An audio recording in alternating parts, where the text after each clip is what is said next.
नमस्कार, मैं अमर खान।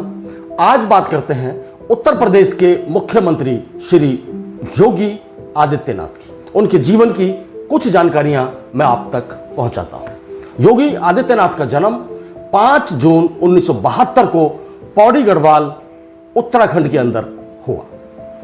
इन्होंने हेमवती नंदन बहुगुणा विश्वविद्यालय से स्नातक की डिग्री हासिल की। इनके पिताश्री का नाम आनंद सिंह बिष्ट और माताश्री का नाम सावित्री देवी। इनका जो घर का नाम था, जो इनको बचपन में नाम दिया गया था, जो रखा गया था, वो था अजय सिंह बिष्ट। योगी आदित्यनाथ 7 भाई और बहन हैं, 3 बहन और 4 भाई। योगी आदित्यनाथ शुरू से ही राजनीतिक और आध्यात्मिक दोनों जो फील्ड हैं उनसे जुड़े हुए थे। योगी आदित्यनाथ एक पत्रिका भी निकालते थे जिसका नाम था योग वाणी। योग वाणी के वो मुख्य संपादक थे, आज भी हैं। इन्होंने एक अपनी संस्था बनाई हुई थी, जिसे कह सकते हैं हम कि एक संस्था या एक पार्टी, एक वाहिनी, जिसका नाम था हिंदू युवा वाहिनी। उसके तहत ये शुरू से ही हिंदुत्व पर जोर देते थे और हिंदुत्व को लेकर ही राजनीति करते थे। इन्होंने जो पहला चुनाव लड़ा, लोकसभा का जब पहला चुनाव लड़ा था, वो था 1999 का चुनाव। 1999 में योगी आदित्यनाथ पहली बार लोकसभा के सांसद बने। उसके बाद 2004 में फिर इन्होंने चुनाव लड़ा और 2004 में फिर ये लोकसभा के सांसद बने। 2009 में भी इन्होंने चुनाव लड़ा, तब भी सांसद बने और 2014 में भी ये गोरखपुर से लोकसभा के सांसद नियुक्त किए गए। 2017 के अंदर जब यूपी उत्तर प्रदेश में विधानसभा का चुनाव हुआ, विधानसभा का जब चुनाव हुआ तो बीजेपी पार्टी भारी बहुमत से विजयी हुई। उस वक्त यह माना जा रहा था कि मनोज सिन्हा या केशव प्रसाद मौर्य, इन दोनों में से किसी एक को उत्तर प्रदेश का मुख्यमंत्री बनाया जाएगा। लेकिन सारी बातें धूमिल हुई, झूठ साबित हुई। अचानक दिल्ली से प्रधानमंत्री नरेंद्र मोदी और अमित शाह दोनों का फोन योगी आदित्यनाथ के पास पहुंचा और इनको दिल्ली बुलाया गया। दिल्ली बुलाकर चर्चा करने के बाद यह तय हुआ कि योगी आदित्यनाथ को उत्तर प्रदेश का मुख्यमंत्री बनाया जाएगा और इनको उत्तर प्रदेश का मुख्यमंत्री बना दिया गया। मुख्यमंत्री बनते ही एक्शन में आ गए। बहुत सारी फोर्सेस इन्होंने बनाई, बहुत सारी टीमें इन्होंने बनाई। लड़के लड़कियों को छेड़ने वालों को पकड़ने के लिए पुलिस फोर्स तैनात की गई। बहुत सारे, मतलब पूरे यूपी के अंदर एक हलचल सी पैदा हो गई। ये बहुत ज्यादा जो मशहूर हुए, योगी आदित्यनाथ अपने कामों से जब मशहूर हुए तो वो एक काम था कि यूपी के माफियाओं को ठिकाने लगाना। इन्होंने यूपी के ज्यादातर माफियाओं को ठिकाने लगा दिया। उनके घरों पर बुलडोजर चलवा दिए, उनके फार्म हाउसों पर बुलडोजर चलवा दिए, उनके अवैध कब्जों पर बुलडोजर चलवा दिए और वो बुलडोजर योगी आदित्यनाथ के साथ जुड़ गया। बुलडोजर का नाम योगी के साथ जब जुड़ा तो बाबा बुलडोजर इनको कहा जाने लगा। इन्होंने एक और बहुत बड़ा जो काम, जिसे कह सकते हैं माफियाओं को निपटाने में जो किया था, सबसे बड़ा जो शुरुआत इन्होंने की वो थी, छोटे छोटे माफियाओं को तो ये निपटाते रहते थे, कहीं ना कहीं कुछ ना कुछ चलता रहता था। लेकिन एक माफिया था, बहुत बड़ा माफिया था, अतीक अहमद। अतीक अहमद के बारे में इन्होंने भरी विधानसभा में यह कहा था कि अतीक अहमद के खिलाफ मेरे पास बहुत सारी शिकायतें आई हैं, मैं ये वादा करता हूं, सुन लो, भरी विधानसभा में वादा करता हूं कि मैं अतीक अहमद को मिट्टी में मिला दूंगा। अतीक अहमद और उसका भाई अशरफ अहमद दोनों जेल में थे। कोर्ट में पेशी के लिए आते और जाते रहते थे। एक दिन ऐसा आया कि वो दोनों भाइयों की कोर्ट में पेशी थी और जेल और कोर्ट की दूरी 10 किलोमीटर थी और गाड़ी ने वो दूरी सिर्फ 28 मिनट में पूरी की। और जब कोर्ट परिसर में अतीक अहमद और उसका भाई अशरफ अहमद पुलिस की चारों ओर से घेराबंदी में सुरक्षा चक्र के अंदर जब वो कोर्ट परिसर में थे तो 3 लड़के, 3 बदमाश यूपी से ही आए और उन्होंने सबके सामने कनपट्टी पर बंदूक रखी, पिस्टल रखी और उनको उड़ा दिया। वहीं पर दोनों भाइयों को ढेर कर दिया। यह था अतीक अहमद का और उसके भाई का लाइव एनकाउंटर, और पुलिस द्वारा नहीं, बदमाशों के द्वारा। इस बात पर बहुत से सवाल भी उठे।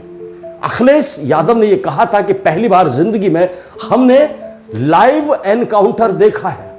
Live encounter.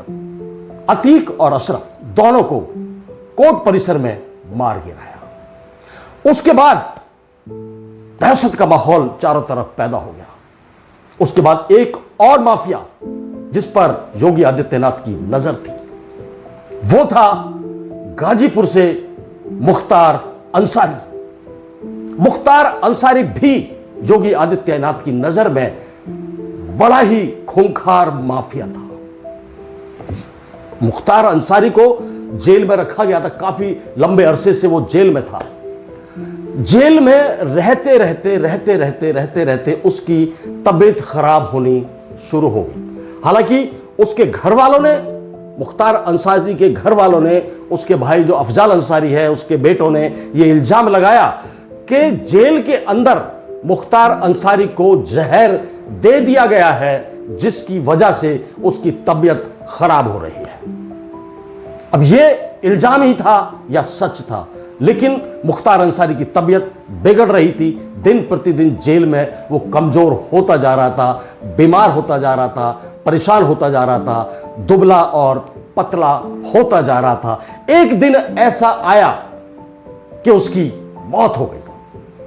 जेल में वो मौत के घाट उतर गया और डॉक्टरों ने यह कहा कि इसको कार्डियक अटैक आया है। अटैक की वजह से मुख्तार अंसारी की मृत्यु हुई है। हालांकि उसके जो घर वाले थे, मुख्तार अंसारी के जो घर वाले थे, वो आज तक भी इस बात को मानने के लिए तैयार नहीं है कि मुख्तार अंसारी अटैक से मारा गया है। उनका कहना है कि उसको जहर दिया गया और धीरे धीरे उसकी तबीयत बिगड़ती चली गई और उसकी मौत हो गई। जब मुख्तार अंसारी की मौत के बारे में योगी आदित्यनाथ से पूछा गया तो उन्होंने कहा कि मुख्तार अंसारी को तो मरना ही था।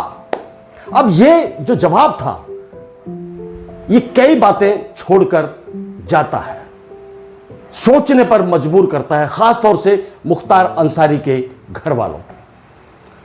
बुलडोजर बाबा के नाम से मशहूर योगी आदित्यनाथ ने बहुत सारे ऐसे काम किए जिसकी वजह से वो लगातार चर्चाओं में बने रहे। उन्होंने 2017 का जो चुनाव हुआ, उसके बाद जब 2022 का चुनाव हुआ यूपी विधानसभा का, वो भी भारी बहुमत से जीत लिया।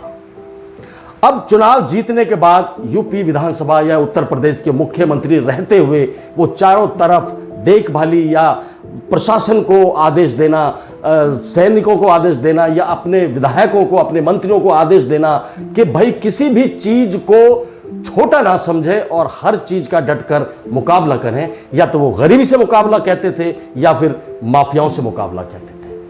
2024 के अंदर जब लोकसभा का चुनाव हुआ, 2024 में जब लोकसभा का चुनाव हुआ तो योगी आदित्यनाथ से पूछा गया कि आप कितनी सीटें जीतेंगे।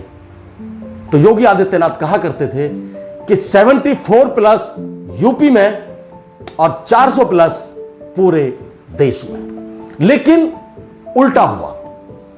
यहां पर योगी आदित्यनाथ की बात नहीं रही, उनकी बात झूठी साबित हुई और यूपी के अंदर लोकसभा की जो सीटें बीजेपी की योगी के नेतृत्व में आई वो थी 33 सीट्स उनके हिस्से में आई। लोगों में इस बात को लेकर चर्चा बनी रही कि योगी आदित्यनाथ इतना अच्छा काम करते हैं, इतना अच्छा काम कर रहे थे, उनके रहते हुए इतनी सारी लोकसभा की सीटें कैसे कम हुई।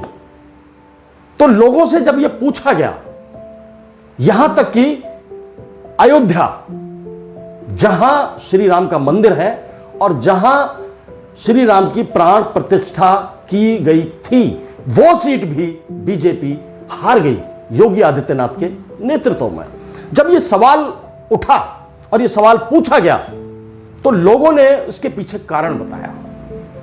लोगों ने कहा कि अयोध्या के अंदर कॉरिडोर बनाने के लिए, सड़कें बनाने के लिए, सजावट करने के लिए रोडों को चौड़ा किया गया, लेकिन हजारों गरीब मजलूमों के घरों पर बुलडोजर चलाया गया। यह पहली बार हमें सुनने को मिला कि गरीबों के घर पर भी बुलडोजर चलाया गया, गरीबों के घरों को नेस्तनाबूद कर दिया गया, उजाड़ दिया गया, उनको पूरा मुआवजा भी नहीं दिया गया।